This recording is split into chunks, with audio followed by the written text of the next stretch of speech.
और ये शिविर जो 8 तारीख को लगने जा रही है, यह अखंड भी रहेगी और खंडित भी रहेगी, और ये 13 दिन की होगी। एक ही समय पर शुरू होगा।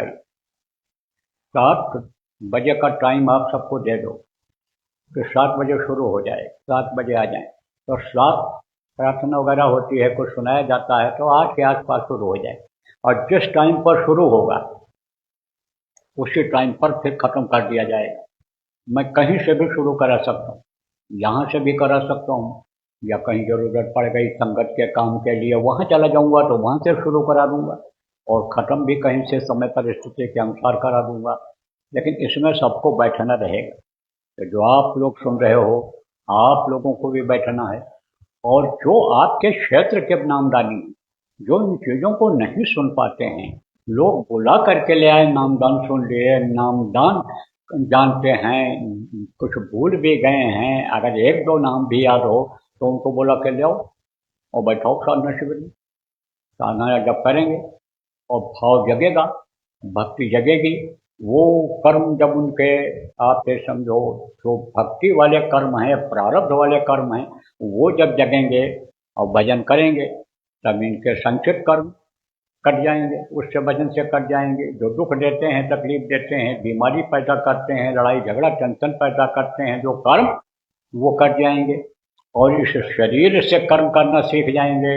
कैसे कर्म किया जाता है शरीर से, इंद्रियों से क्या क्या काम किस इंद्रिय का है वो लेना चाहिए, ये जब सीख जाएंगे तो बुरे कर्म से बचे रहेंगे। बुरे कर्म से जब बचे रहेंगे तो आप ये समझो कि उन्हीं के ऊपर दया हो जाएगी, कृपा हो जाएगी। तो प्रेमियों, साधना शिविर लगेगी और जगह जगह लगेगी। अब ये लोग जो यहाँ सुनाया जाता है इसको रिकॉर्ड कर लेते हैं और रिकॉर्ड करके सुनवा देते हैं उन लोगों को। तो सबके लिए बात मैं अब बता रहा हूँ आपको। ये साधना शिविर जिस समय लगेगी, 13 दिन जब पूरा हो जाएगा उसी समय खत्म होगी। और रोज की साधना कैसे की जाएगी? 4 बजे से लेकर के और रात को 10 बजे तक किया जाएगा, जो अखंड रहेगा।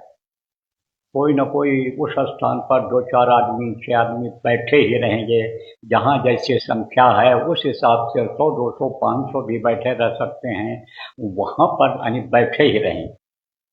तो सुबह सबसे पहले रोज एक प्रार्थना होगी और उसके बाद सुमिरन होगा, उसके बाद फिर ध्यान और भजन होगा। अब कोई लगातार अगर बैठा रह सके तो लगातार बैठा रहेगा, अपनी औकात भर। भजन भाव भक्ति का रस जिसको मिला है वो पाने वाले लगातार भी बैठ सकते हैं। कोई 6 घंटा बैठ जाए, 8 घंटा बैठ जाए, 4 घंटा बैठ जाए, तो जितना बैठ सके वो उतना बैठे। लेकिन कम से कम 1 घंटा बैठना सबके लिए जरूरी है।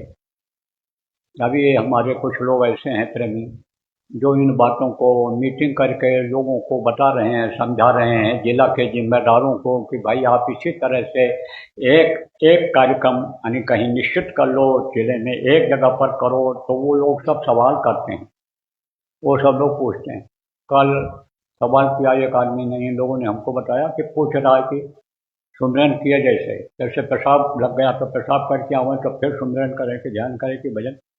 तो भैया, ये 1 घंटा तो आराम से स्वस्थ आदमी पेशाब को रोक सकता है। और अगर जल्दी जल्दी होता है तो उसका 2 कारण है।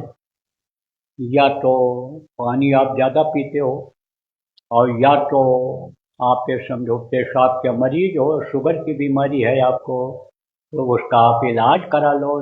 नहीं इलाज करा रहे हो तो आप घर में ही बैठ करके करो। साधना शिविर में जाओ क्यों? साधना शिविर में जाओ तो वहाँ नियम का पालन करो। 1 घंटा तो बैठना ही बैठना।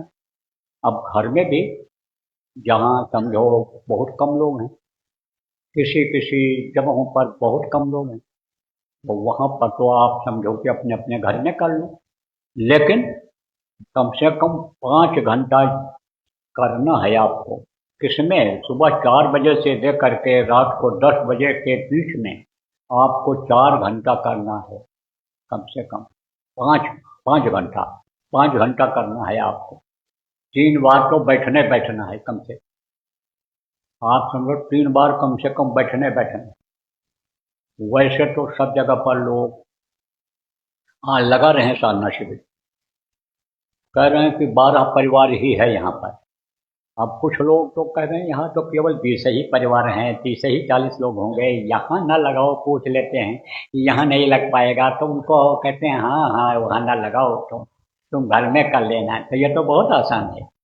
जिम्मेदारों की ये ड्यूटी बनती है कि भाई घर के 2-2 आदमी अगर आप बैठ जाओगे तो आप ये समझो कि आपका यह पूरा हो जाएगा कि नहीं हो जाएगा। और जब मन लग जाता है, मन को खुराक मिल जाता है तो बार बार दौड़ करके आता है आदमी, बैठता ही है साधना शिविर में।